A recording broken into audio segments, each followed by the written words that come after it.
तब से मैं बिल्कुल खुलकर बात करता हूँ आप लोगों से, खुलकर मैं माइक में बोल रहा हूँ।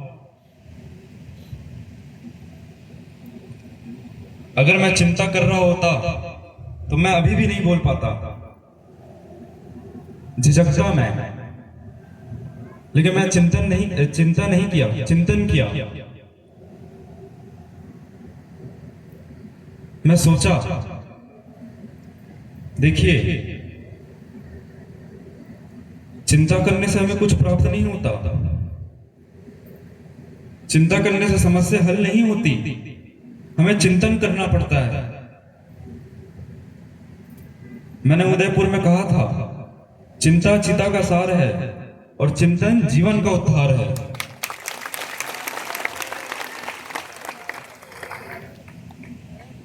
हम सबको जीवन का उद्धार चाहिए ना, कि चिता का सार चाहिए, जीवन का उद्धार चाहिए। हमें क्या करना पड़ेगा? चिंतन करना पड़ेगा। हमें कोई भी समस्या होती है, छोटी से छोटी, हम प्रार्थना करने लग जाते हैं, हे भगवान मेरी ये समस्या दूर कर दे, मेरी ये परेशानी दूर कर दे।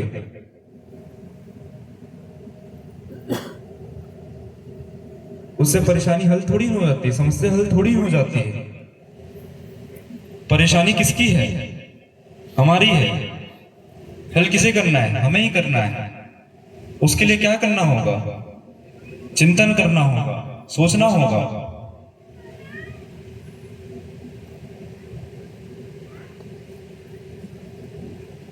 अब किसी को डिप्रेशन होता है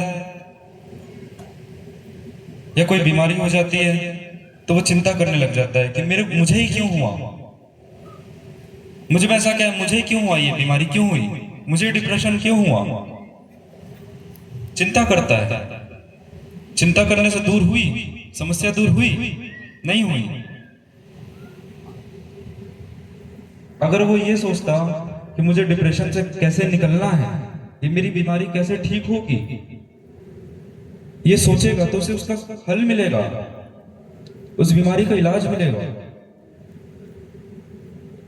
डिप्रेशन से बाहर बाहर निकलने का रास्ता मिलेगा।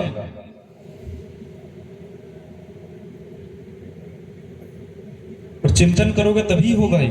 चिंता से क्या होगा? और तबीयत खराब होगी। हम छोटे रहते हैं, हमें पढ़ाई लिखाई की चिंता होती है।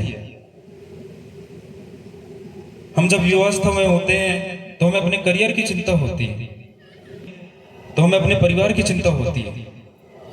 जब बुढ़ापा आता है तो हमें स्वास्थ्य की चिंता होती है। चिंता करने से क्या हुआ? कुछ नहीं हुआ।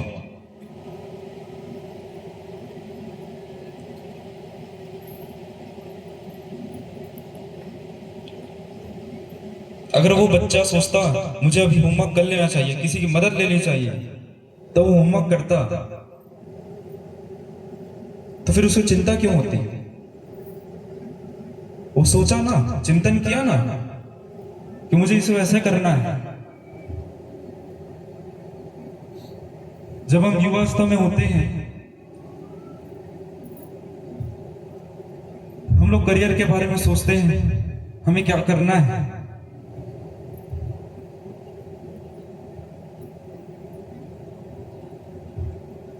हम ये सोचते हैं हमारा क्या होगा, हम आगे क्या करेंगे, कैसे करेंगे, हम अपना घर चला पाएंगे, यही सोचते हैं।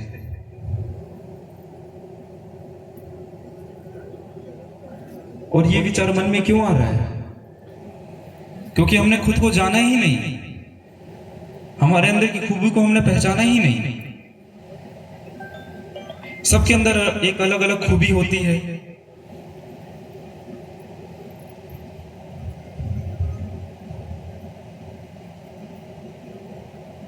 चित्रकार को देखिए,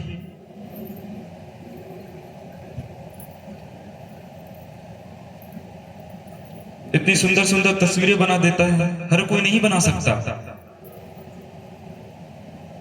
गायक को देखिए, हर कोई उसके जैसे सुर नहीं लगा सकता।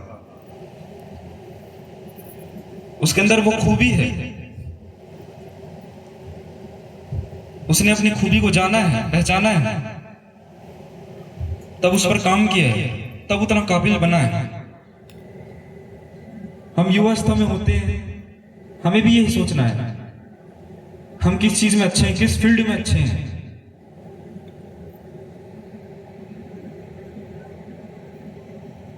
फिर उस फील्ड में हमको काम करना होता है, उस फील्ड में हमको काम करना चाहिए। लेकिन आज के जमाने में माँ बाप की भी गलती है, वो उन्हें शुरू से सुनाते हैं तू क्या करेगा आगे जाकर, कैसे घर चलाएगा, हम तो बूढ़े हो जाएंगे, फिर कौन हमारा ध्यान रखेगा। ये बोल बोल कर उसके मन में ये चीज बैठा देते हैं, उससे उसे डिप्रेशन भी होता है, उसका स्वास्थ्य भी खराब होता है। उसके बाद वो अपने करियर के बारे में चिंतन नहीं कर पाता, चिंता करता है कि मैं आगे क्या करूंगा।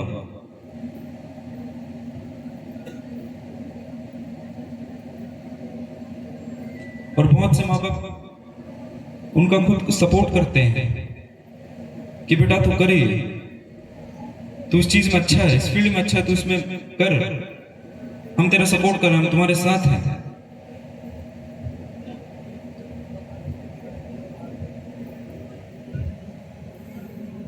मैंने जो ये नया कदम उठाया है,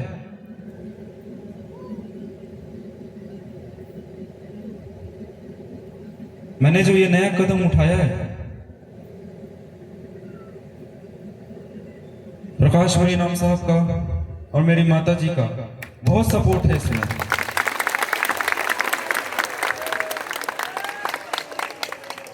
उनके वजह से मैं यहां तक पहुंचा हूं।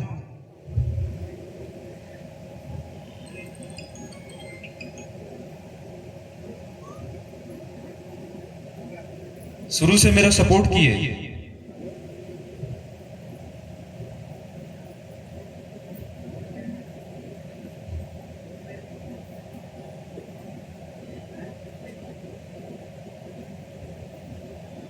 और वो मेरा गुरु के तौर पर सपोर्ट किए, पिता के तौर पर सपोर्ट किए। और क्या चाहिए मुझे।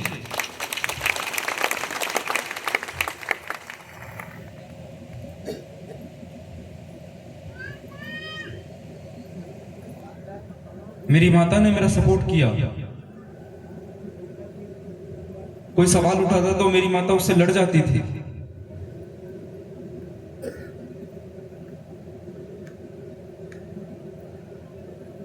तब जाकर तो मैं यहां तक पहुंचा।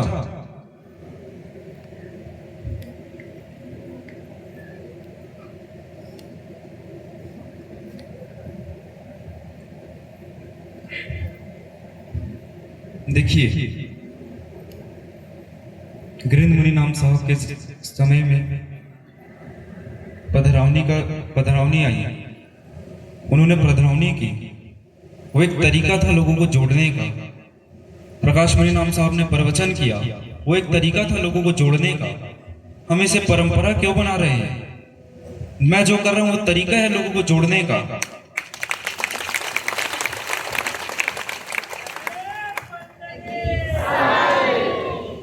सब समय की मांग है। अगर मैं आप लोगों को 6-7 महीने पहले बोलता कि मैं ये यात्रा निकाल रहा हूं, तो बहुत से लोगों को यकीन नहीं होता और तरह तरह के सवाल उठते। और बहुत से लोगों को लग रहा था कि मैं भेंटबंदी के कार्यक्रम के लिए जा रहा हूं, पधरावनी करने जा रहा हूं।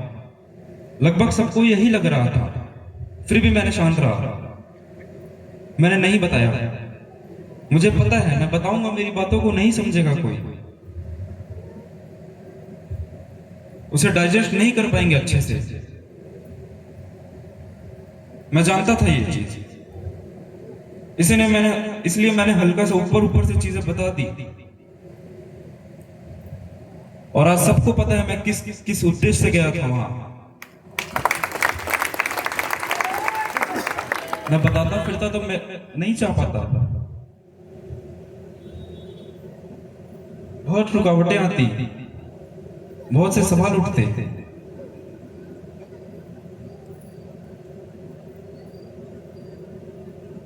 और ये यात्रा ही मेरा लक्ष्य नहीं है। ये तो एक रास्ता है उस लक्ष्य तक पहुंचने का।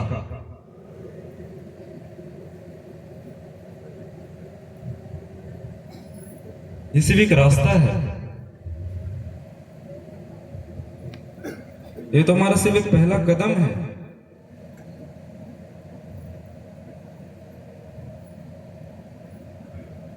अभी तो आगे और भी चीजें आएंगी, मैं आप लोगों को बताऊंगा नहीं कुछ।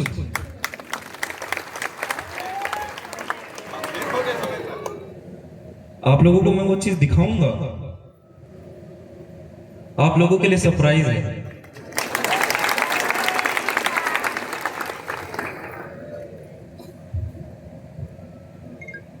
अब सरप्राइज गिफ्ट तो सबको पसंद आते हैं। अब इच्छा भी होती है, क्या है गिफ्ट में? जिज्ञासा होती है। अब आप लोग जितना प्रयास करना है करिए, मैं तो बताने से रहा, मैं तो आप लोगों को करके दिखाऊंगा।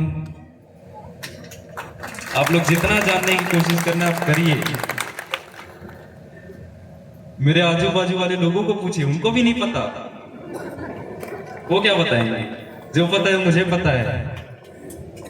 अब मैं तो बताने से रहा, मैं भी जिद्दी हूं।